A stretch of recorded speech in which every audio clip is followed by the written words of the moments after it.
Welcome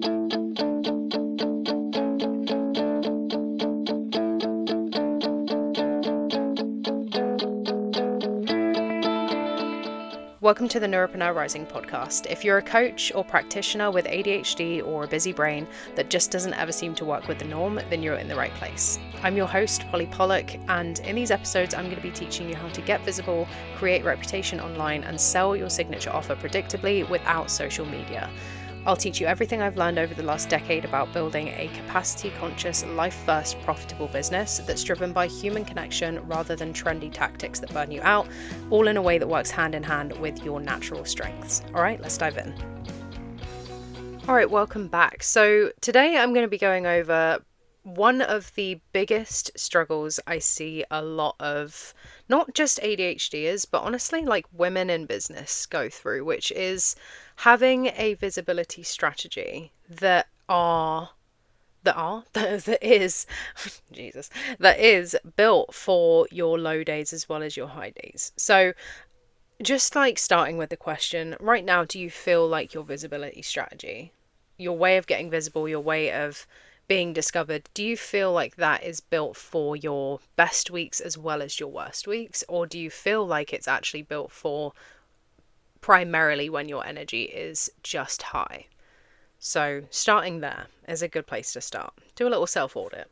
A good little way to think about this is, and again, this is definitely true for a lot of us, not just ADHD, but just ambitious entrepreneurs in general. When you created your visibility strategy, or the most recent one probably, because if you're anything like most of the listeners and most of my community here, you probably create a new visibility strategy, a new marketing strategy, quote unquote, every couple weeks, because it's like, okay, no, under something new, this isn't working. And like, there's no shame in that, but this is what we're prone to sometimes. When you build those out, are those normally built out when you are on a high energy day or a low energy day? Chances are it's going to be when you're on a high energy day and you've set out. It's like that saying where it's like, oh man, I can't remember how it goes, but it's something to the effect of like, so like non-social me hates social me for the plans that she created when she was in like the social me mindset. Do you know what I mean? Like that you hate yourself for the plans that you make when you're all like, yeah, fuck it, I'm gonna do it. And then when you're like, back in your kind of habitat or whatever, you're like, oh man, why did I make those fucking plans, dude? And it's the same thing with marketing and business strategy sometimes, if you approach it like this. So yeah, good place to start is do you feel right now that your way of getting visible and your way of being initially discovered and your way of kind of putting things out there is designed for your whole self, or do you feel like it's just designed for your best self? Because when we set out plans, we're so amped normally when we are in this creative energy of like, yes, oh my God, I can see how this is going to go. And if we, that's great to use that creative energy. But if we set out a plan that only works when we're feeling like that, that's when we quote unquote fail. Like, we don't actually fail, but that's what we say to ourselves that we do. We're like, oh man, I couldn't keep up with that. Or I had a bad day today, which means I couldn't do, the really quite taxing part of my strategy that I set out. So I'm inconsistent, or I failed. We didn't, but that's what it feels like at the time, right?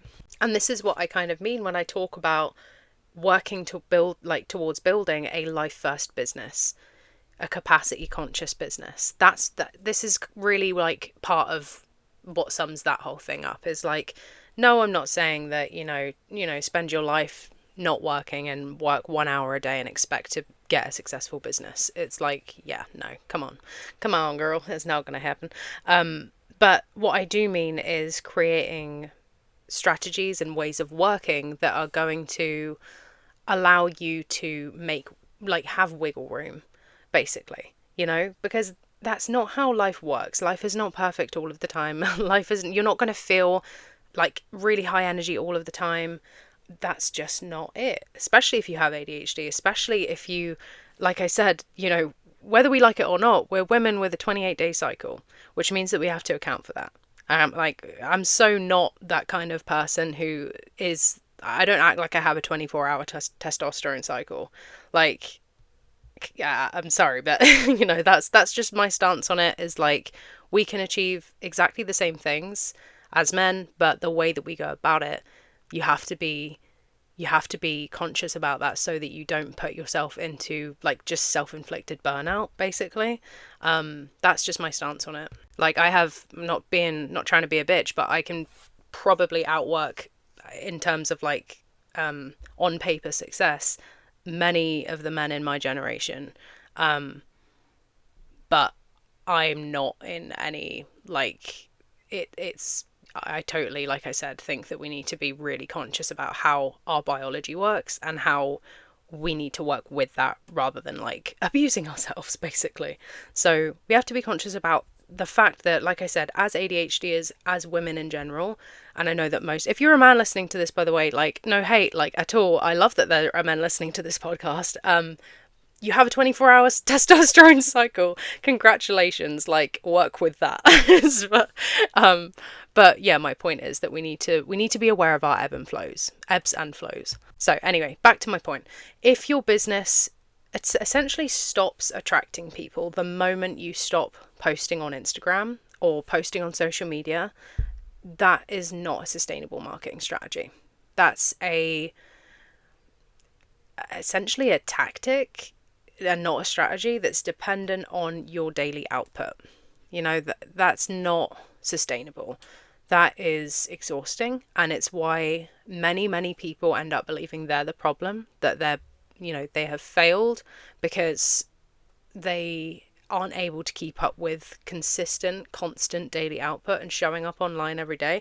And like, whether you have a life and a system that ebbs and flows or not, it's still fucking weird, in my opinion, to expect yourself to want to show up on camera every day. If you do, awesome. Like, if you genuinely, if it lights you up, and you know yourself, and you know yourself so well, and that's something that feeds your soul, and it does for some people, and this is the thing, it's just not the people that typically listen to this podcast. I love that for you. Really, I really do. And I think that you should listen to that if you really, really know. But if you feel like maybe you're doing that to mask the fact that you are not enjoying it, or that when you do take time off, you kind of shit yourself a little bit, because it's like, not literally, obviously, but like, you know, metaphorically, because it's like, oh man, I can't take time off without posting. I can't relax. That's not sustainable. And so I invite you to listen to this episode to have a little bit of a reframe. So, online these days, we are definitely taught to optimize for our peak performance. And this is where it gets a bit hairy. So most, like, quote unquote marketing advice, and I say marketing, like, I say quote unquote because, you know, it's not, in my opinion, real sustainable marketing advice a lot of the time. Most marketing advice will assume that you are able to and want to post every day, multiple times a day, show up every single day with the same energy, be on, like, interacting with other people's content on these platforms pretty much. Like, I know people say, like, you can just do it for half an hour a day, or like half an hour in the morning and half an hour in the afternoon. Like, what if you don't want to do that? Like, I couldn't think of anything worse, personally, like, than spending like an hour a day just commenting on people's posts and stuff that you don't really care about. Like, there's a difference between engaging in conversations online that you do care about, but at this point in my business and my life, being totally truthful with you, I no fucking way, not gonna happen. And, you know, be visible all the time. That's kind of what the marketing advice these days will assume that you want to do. It's not even about, like, able to, it's about what you want to do. And I think that those two kind of very much link when you have ADHD, or where you have kind of a brain that works in this ADHD like way. Normally your ability in terms of business stuff will link, a lot of the time, not all the time, will link to what you actually want to do and what you feel lit up by and what your natural way of working is, you know? But what happens when you get ill, or you go on holiday, or you take a vacation, or it's Christmas, or whatever the fuck, or, you know, you just have a bad day or a bad week, or life stuff, you know, God forbid that, you know, bad things happen. I wouldn't, touch wood that, basically is what I'm saying. I swear I said like 1,000 freaking different things there. So, it's awful when those things do happen, is what I'm trying to say. Oh my gosh, I love it. But they happen. And what happens when life stuff happens and you need a week off and you're like, oh God, I can't post. This awful tragedy has happened, or shit has really hit the fan with a family member or my partner, or just life stuff, and I'm sat there thinking about posting on Instagram. It's like, nah, we need that that leeway, basically, is what I'm trying to say. And so what we need to be building is a business that doesn't punish you for being human. That's really what it comes down to, is if you've built a business that does punish you for being human and needing some time off and needing some leeway, then you've built a prison, essentially. And I've lived that. I've lived it, and it is not fun. And so if taking a few days off means inquiries dry up, or you worry about things like reach, or you feel like you're starting from zero again, that's not, you will probably put that down to a personal failure, because that's what we do, but it's not. It's literally, and this is where we need to be so good at putting our logical strategy head on, because when we don't, we take everything to heart. And this is us as people with these kind of brains, RSD and everything, but we will take that to heart rather than putting our little logical hat on and saying, maybe there's something wrong with the sustainability of this. Oh no, God forbid we do that. We'll just say, oh my God, it's me, I failed. So it's not a sign that it's a personal failure, or you're inconsistent, or it's not any of that. It's a sign that you're probably not working in a way that suits you, for one, and it's a sign probably that your marketing has been built around constant output every single day instead of long-term resilience. And this is why so many neurodivergent business owners burn the fuck out. It's not to do with the fact that you're not working hard enough a lot of the time. It's that you're not working at the right things long enough in a sustainable way. A lot of people who burn out this way just feel like they just can't stop, and that every day literally just becomes another day where they have to show up and feed the bloody algorithm. That's not sustainable business. So the reframe here, if you feel like this is you, this is nothing about what I'm saying is meant to shame you or make you feel like you are the problem or doing something wrong, but I want you to really ask, rather than looking at it from a lens of, can I force myself to keep this up when I'm feeling motivated, or can I basically just raw dog my way through this and drag myself into showing up like this every day? Ask yourself, am I building something right now that supports my business when I'm not at that stage? Basically, that's a completely different way of thinking. So some things to write down here and some things to take away from this episode, really. Just thinking about what a resilient marketing strategy really is. So a resilient marketing strategy asks questions like, can people still find me if I don't post this week?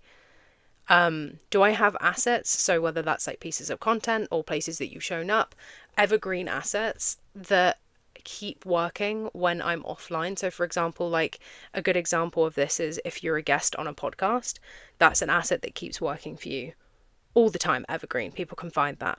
Whether you've spoken or done a guest training, that's a visibility asset that keeps working when you're not there, right? Can people still find me if I don't post this week? Going back to that question with your own evergreen content. So maybe that looks like a podcast or a YouTube video or whatever your thing is. Or maybe that's your email list that you can email once a week, rather than every single day, whatever it is. But in terms of visibility, you can still have your own organic content without being on a social media app. I don't consider podcast and YouTube as a social media app. That's organic content, but it's not social media. Another question, is someone able to essentially understand what I do and understand my work without me talking about it online every single day? Is it clear when someone comes across you online in some other format what you do, how you can help them? Do you have a funnel where they can come into your world, and I don't mean like a complicated fucking 12-step funnel, but where they can come into your world, build trust through a low lift or a relatively low lift community like your email community, you know, rather than, I guess, relying on you constantly putting out little snippets of what you do, if that makes sense. And the most important one, for the love of everything good and holy, are you building things that have a lifespan that is longer than 24 hours? Because if you're not, and that's the only place that people can find you, that's half the reason why you're feeling exhausted. Because it's like, it works off of a constant churn and refresh, rather than, like I said, having assets online that keep working even when you're not, having organic content where people can find you, having a place where people can come into your world and be nurtured in a way that doesn't require you to be there every single day. That's the key here. So we're building for the long run with anything visibility and marketing wise, so that you can take some time to chill, so that you don't have to feel like you are this like constant like output of just energy that you maybe just don't have every single day, and essentially just like to stop creating today for tomorrow and instead creating for the long run, if that makes sense. So final question here, if you took 2 weeks off tomorrow, what parts of your marketing and your visibility would still be working for you to bring people in to your world? So if the answer is none, that's fine. Do not beat yourself up. Don't feel like, oh my fucking God, Polly said that, oh my God, now I'm just a failure. And don't make it personal. Like I said, put that strategy hat on, put that logic hat on, and look at, okay, cool, we're in the next growth phase. Like, what the fuck? We're in the next growth phase. Like, let's do it. What do I need to change? What do I need to change about my strategy? You know, and let that become your focus over the next few months. Because yeah, a strong marketing strategy will not perform best when you're just constantly firing on all cylinders. But it's a strong strategy, essentially, when you have a marketing strategy that keeps supporting your business when life happens, when you need to take a little step back, when you without showing up every single day. And like I said, if this has made you realize that your marketing is relying a little bit too heavily on showing up every single day, social media, trying to white knuckle your way through Instagram's algorithms, then I have got something that will help you take those first steps towards changing that.